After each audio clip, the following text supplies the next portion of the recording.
Imagina a seguinte cena, tá?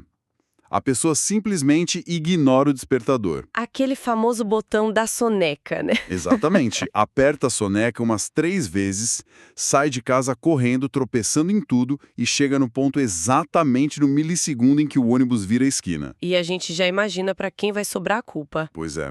Em vez da pessoa respirar fundo e admitir que, poxa, o atraso foi um erro de cálculo dela mesma, a mente cria uma narrativa quase de cinema. E o grande vilão dessa história? O motorista. O motorista que, na cabeça dessa pessoa, teve uma, entre aspas, falta de empatia absurda por não esperar. Exato. Hoje, a nossa missão neste mergulho profundo é entender como foi que a gente chegou a esse tipo de raciocínio tão distorcido. E o material que vai guiar nossa análise hoje é um artigo, olha, muito provocativo, chamado Misericórdia, Responsabilidade e Consequência. E é um texto denso, viu? A tese central do autor tenta desconstruir um paradoxo que está muito entranhado na sociedade moderna. Que é essa nossa obsessão absoluta por liberdade de escolha. A gente quer poder escolher tudo, mas que caminha de mãos dadas com uma recusa total, uma recusa visceral de pagar a conta quando ela chega no final do mês. Uhum. E o artigo faz isso batendo de frente mesmo. Ele contrasta a mentalidade contemporânea, essa geração que ele argumenta ser uma geração altamente vitimista, com as perspectivas históricas e contextos sagrados antigos. Sim. A premissa de partida dele é bem clara. A verdadeira misericórdia, na sua concepção original, ela jamais, em hipótese alguma, caminha separada da responsabilidade. O que já prepara o terreno para uma reflexão bem dura, né? Muito dura. Porque o argumento é que nós transformamos a misericórdia num direito adquirido, algo que a gente exige com agressividade, sabe? E não como um favor imerecido que deveria gerar mudança. O que nos leva de volta para aquele exemplo do ônibus que o próprio texto usa lá no comecinho. É uma situação cotidiana, boba até, mas que esconde uma mecânica psicológica super complexa por trás. Com certeza. O autor sugere que a gente tem essa narrativa hoje de transferir rapidamente a autoavaliação para uma acusação externa. Certo? Vamos desempacotar isso um pouco? Vamos lá. Porque, lendo o texto, me vem uma analogia na cabeça. É tipo alguém que resolve devorar uma refeição gigante de fast food todos os dias durante meses e depois sobe na balança e acusa a balança de ser opressora, de ser cruel, de não ter empatia ao mostrar o ganho de peso. Nossa, sim, é uma analogia perfeita. O texto chama isso de terceirização da culpa. É um mecanismo de proteção do nosso ego que, infelizmente, foi validado pela nossa cultura nas últimas décadas. Validado e até aplaudido, né? Exato. Em vez de o indivíduo assumir a falha, ocorre uma distorção cognitiva mesmo. A consequência inevitável e matemática daquela atitude, tipo o ônibus partir no horário que deveria partir, é reinterpretada como uma falha moral do outro. O motorista vira um insensível só para estar cumprindo a rota dele. E por que a gente faz isso? A argumentação do artigo sugere que o indivíduo altera a percepção da realidade para não ter que lidar com aquele desconforto interno de se sentir inadequado, sabe? É mais fácil o mundo tá errado do que eu assumir que falhei. É fascinante pensar nisso como uma manobra pura do ego, mas o material vai bem mais fundo do que só essa constatação comportamental. Ele vai na raiz. Uma das partes que eu achei mais impressionantes da análise é quando ele propõe que a raiz desse problema todo está no esvaziamento das palavras ao longo dos séculos. O mergulho etimológico. Isso. Ele faz uma investigação super detalhada do que a palavra misericórdia realmente significava nos textos originais, antes de virar esse sinônimo moderno de passe livre para errar. É a espinha dorsal do texto, né? E ele foca primeiro no hebraico bíblico. O primeiro termo que ele traz para a mesa é rachamim, que a gente hoje traduz simplesmente como misericórdia. Mas a raiz da palavra é outra, não é? Exatamente. A raiz de rachamim está ligada a ventre materno, o útero. Caramba! A tese é que evoca uma compaixão visceral, muito profunda, protetora, bem aquele instinto de uma mãe mesmo. Mas peraí, a mãe também corrige, né? Aí é que está a genialidade do conceito original. Esse instinto materno, de forma alguma, se traduzia como um sentimentalismo cego, desgovernado. Na visão dos antigos, essa misericórdia não operava anulando a justiça. Ela protegia a vida, mas dentro de uma ordem. Perfeito. Ela operava dentro dos limites de uma ordem moral estruturada. O que já destrói completamente aquela ideia contemporânea de que ter compaixão por alguém é simplesmente ignorar a regra para não deixar a pessoa magoada. Uhum. Mas a análise não para por aí. O texto introduz um segundo termo hebraico que eu achei brilhante, que é o chesed. O chesed é transformador de ler. Sim.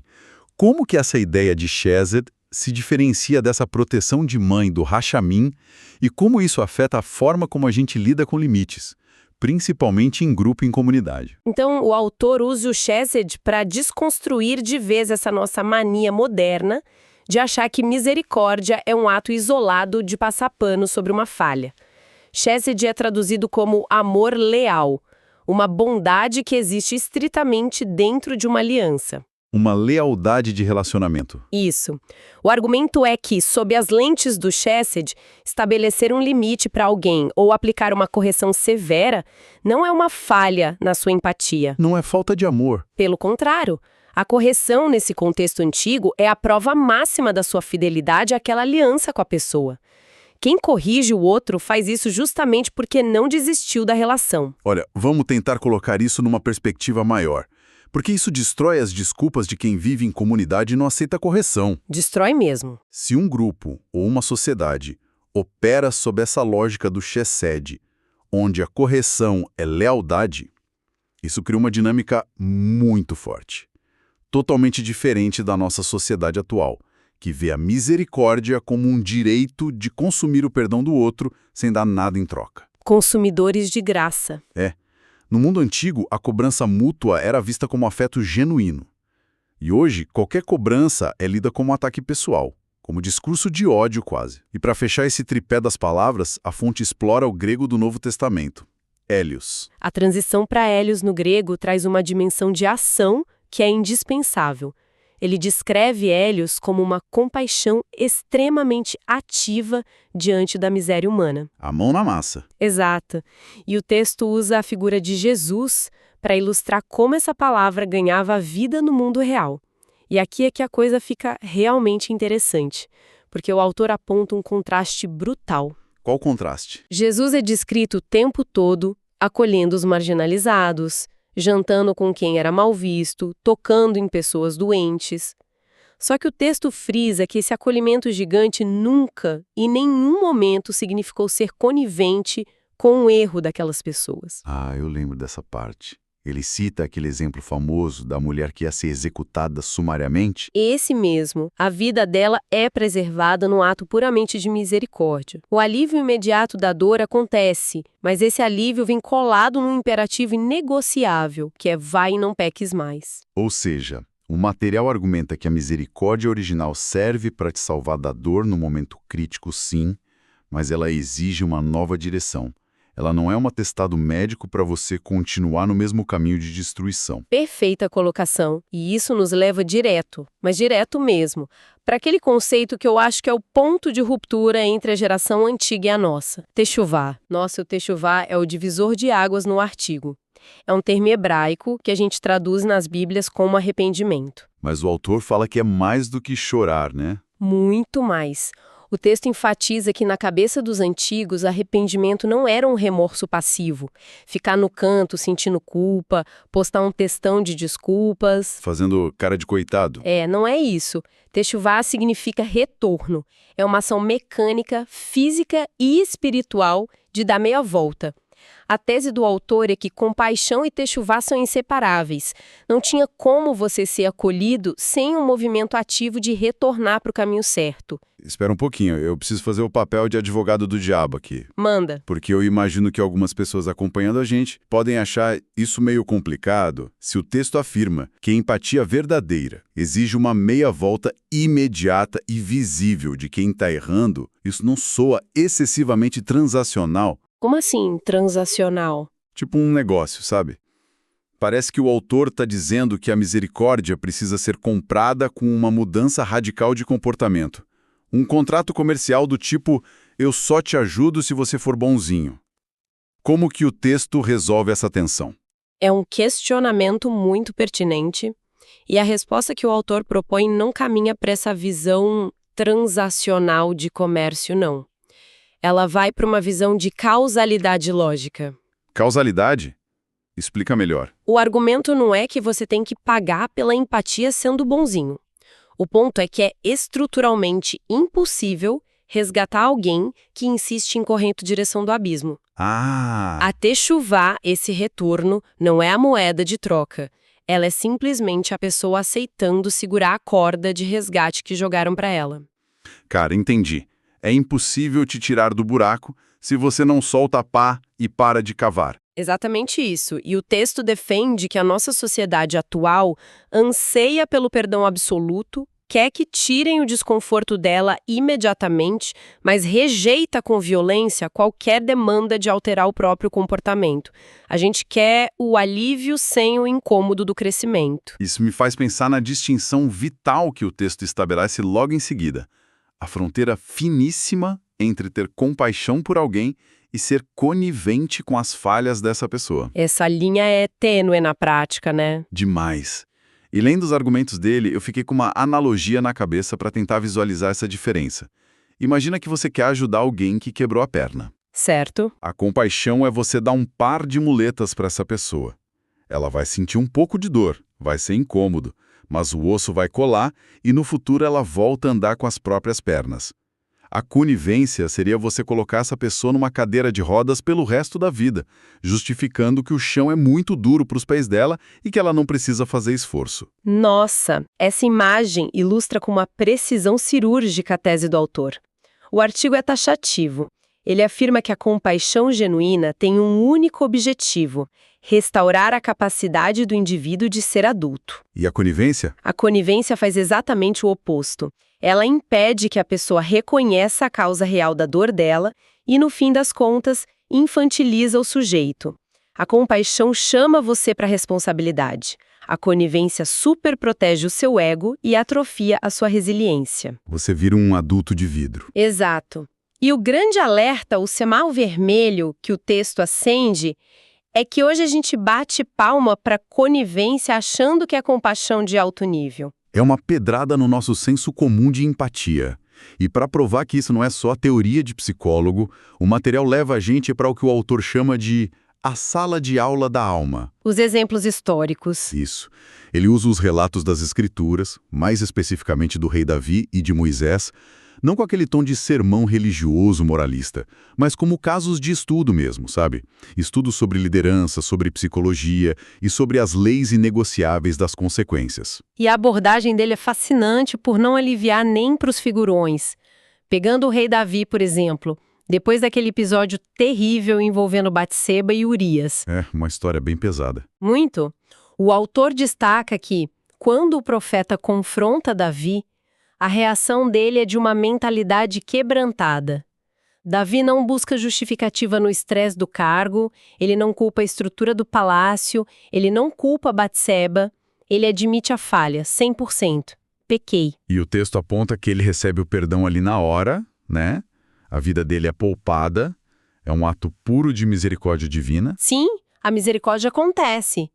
Mas e aqui está o eixo central de toda a tese do texto. A misericórdia não desativa a mecânica histórica das ações. A conta chega. A conta chega. As consequências familiares, as tragédias que viraram o reinado de Davi de cabeça para baixo depois disso, continuaram a reverberar por anos a fio. Mas, de novo, surge aquele conflito lógico que deve bugar a mente do leitor moderno. Se o autor afirma que a relação com o divino foi totalmente restaurada, o cara foi perdoado, manter o sofrimento rolando não parece uma contradição? É o que muita gente questiona. Se a dívida foi perdoada, por que a dor continua batendo na porta de Davi todo dia? Como o texto explica um perdão que não apaga o seu histórico criminal, digamos assim? A separação genial que o autor faz para resolver esse dilema é dividir as coisas. Existe a lousa espiritual e relacional e existe a mecânica das leis naturais. Certo. O texto sugere que o perdão absoluto limpa a sua lousa relacional. A dignidade da relação com Deus e com a comunidade madura é restaurada, não tem rejeição. Só que o perdão não é uma máquina do tempo. Ele não volta para o passado para apagar a semente que você plantou. Exatamente. O artigo chama essa persistência das consequências de pedagogia divina. A dor que sobra não tem o propósito de esmagar o Davi por vingança. Tem o propósito de ensinar prudência, ensinar humildade para ele e para os que vêm depois. E essa ideia de pedagogia deixa claro que evitar a consequência seria roubar do indivíduo a lição que ele precisa aprender. Roubar a maturidade. Sim, e o material aplica essa mesma régua implacável na análise de Moisés. Imagina um líder colossal, tirou um povo da escravidão, caminhou décadas no deserto, e aí num momento de raiva, ele comete um ato de desobediência pública e perde o direito de entrar na Terra Prometida. É um dos desfechos mais chocantes, né? A tese central do texto aqui parece ser que não importa o seu currículo. A intimidade que um líder tem ou o histórico de boas ações não cria uma bolha de imunidade mágica contra as regras. E o texto destrói essa ideia que a gente tem hoje de que, se eu tenho um alto status no meu grupo, ou se eu tenho muita paz interior no meu coração, eu estou isento de pagar pelo que eu quebrei. As famosas panelinhas, onde o erro do líder é sempre relevado. Exato. Para cimentar essa visão, o autor invoca um princípio citado lá na Carta aos Gálatas. Aquela velha regra de que aquilo que a gente semeia, a gente inevitavelmente colhe. Gálatas 6:7. Isso. E ele não apresenta isso como um jargão religioso punitivo. Ele apresenta como uma lei estrutural do universo. É tão impessoal e tão implacável quanto a lei da gravidade. Se eu pular do prédio acreditando que sei voar, a gravidade não vai ter empatia por mim. A gravidade não lê as suas boas intenções. E o autor brinca com isso. Se você plantar sementes de limão a vida inteira, a misericórdia pode até te dar um porte de açúcar para fazer a limonada ficar bebível, mas ela não vai alterar a biologia da planta para fazer nascer maçãs doces ali. O perdão te dá o açúcar, mas o limão azedo você vai ter que espremer. Sensacional. A consequência lida com a terra, o perdão lida com a relação. Fica uma demarcação absurdamente clara. E isso nos joga direto para o clímax do argumento. Ao contraste final. O autor constrói um contraste contundente entre as duas posturas diante da falha. É aqui que ele foca de vez em desarmar as justificativas. Ele cunha os termos geração quebrantada e geração vitimista. E nessa parte o material assume um tom bem mais crítico, quase cirúrgico. Sim, ele adota uma postura muito firme. Para ele, a marca registrada de uma mente madura e quebrantada é a aceitação nua e crua da responsabilidade quando o erro é exposto. A resposta é um simples "eu falhei, me ajude". Sem os mais da vida. Sem nenhum mais. Em contraste, a mente que o texto classifica como vitimista responde à menor correção com o verdadeiro seminário de justificativas. É um malabarismo para atenuar a culpa, né? Total. O vitimista invoca os contextos adversos. Diz que o grupo não ajudou, que o líder não tem tato para falar, que a intenção real do coração dele não foi compreendida. Ele terceiriza a culpa para a estrutura, para o sistema, para a falta de amor do próximo. E a análise aponta uma coisa muito verdadeira. Nessa postura vitimista, o foco da pessoa nunca, jamais, está no dano que a atitude dela causou aos outros. O foco está na ofensa que ela sentiu ao ser corrigida. É inversão de papéis. O autor argumenta que qualquer limite que tentam impor a essa pessoa é imediatamente rotulado como intolerância. E quem aplica correção virou frio, o tóxico. É um ciclo perfeito onde a responsabilidade sempre escorre pelas mãos. E para dar um suporte de peso a essa crítica sociológica, o material recorre ao livro de Hebreus, aquele princípio de que o Senhor corrige a quem ama. E como isso muda o jogo? A tese é que o limite imposto a alguém não é uma evidência de frieza, é a mais alta e dolorosa expressão prática de cuidado que alguém pode ter. Falar a verdade dói. Dói muito. E o autor diz que um amor puramente permissivo, aquele líder ou amigo que nunca impõe limites porque morre de medo de desagradar a pessoa, esse amor é inerentemente negligente. É a falsa paz, né? Evitar o confronto para manter um clima bom no grupo apenas abandona o indivíduo à própria imaturidade dele. E isso gera o que o texto define com muita ironia como consumidores espirituais mimados. Consumidores espirituais mimados, essa dói muita gente. porque eles tratam os relacionamentos e até a fé como um balcão de atendimento ao cliente, exigindo que todo mundo entregue satisfação incondicional para eles. Se você me corrigir, eu cancelo minha assinatura com você. Olha, é uma visão implacável sobre a superproteção que a gente vê por aí, mas para sermos totalmente justos e fiéis à complexidade do material, é crucial a gente pontuar que o autor faz uma pausa nessa hora para introduzir uma ressalva vital. O fator Jó. O fator Jó. O material tem uma preocupação genuína de não transformar toda a experiência de sofrimento no mundo numa culpa puramente pessoal e matemática, do tipo, se você está sofrendo, a culpa é 100% sua. E essa ressalva é intelectualmente e teologicamente fundamental, sabe? O autor reconhece, usando a figura de Jó, que nem toda tragédia, doença, demissão ou sofrimento emocional é resultado direto de uma semente ruim que você plantou. A história de Jó é o maior símbolo do sofrimento de um inocente. Exato. Tem coisas que são causadas por sistemas corrompidos, por fatalidades, por ações nefastas de outras pessoas. O texto não propõe um moralismo raso, cego, de achar que toda dor é um castigo merecido. Fazer essa distinção é o que impede a análise de ser insensível a vítimas de agressões reais, de circunstâncias que ninguém controla. Mas e aqui está a genialidade do autor, ele rapidamente amarra essa ressalva à tese principal dele de novo. Ele não deixa a porta aberta para o vitimismo entrar. Não deixa. Qual é o perigo real que ele enxerga em relação a como o nosso século utiliza a ideia do sofrimento injusto?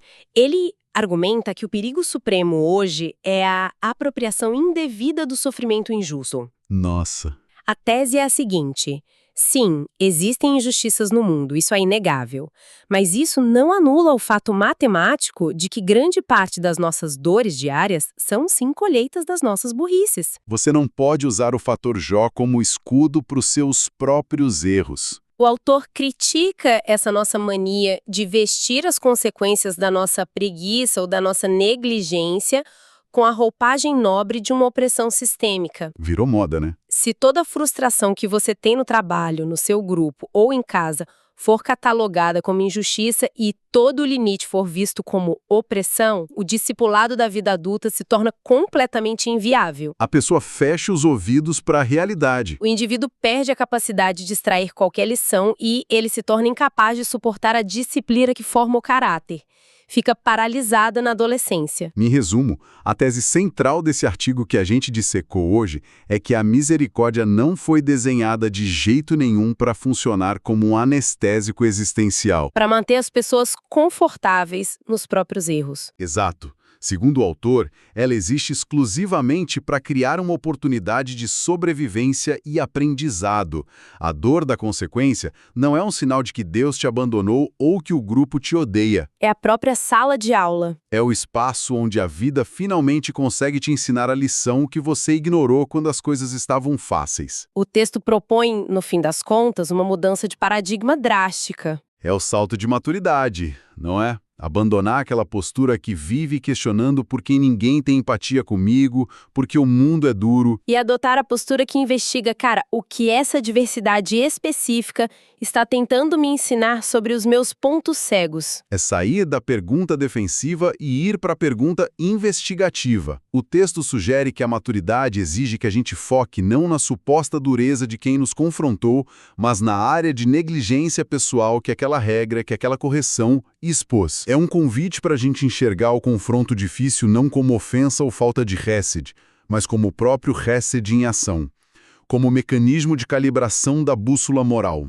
Sem isso, ninguém cresce. E isso nos deixa com um dilema moderno muito intrigante para amarrar essa nossa conversa.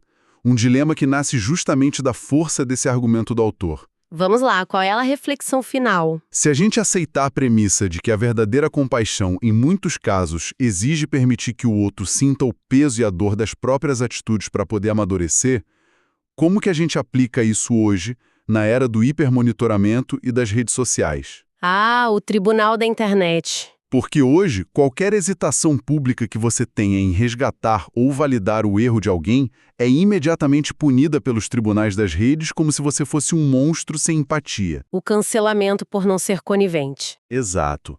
Até que ponto a pressão invisível do que os outros vão pensar está nos obrigando a operar num estado de conivência permanente, disfarçada com essa palavra bonita de compaixão, apenas para a gente manter a nossa própria reputação intacta perante o grupo. É um pensamento que incomoda, porque bate na raiz da nossa necessidade de aprovação, né? Será que, tentando ser os heróis bondosos do momento, não estamos roubando das pessoas ao nosso redor a única ferramenta que o universo e Deus têm para transformá-las em adultos resilientes? Fica essa provocação para você que está acompanhando a gente continuar refletindo. E assim a gente encerra a nossa análise profunda de hoje.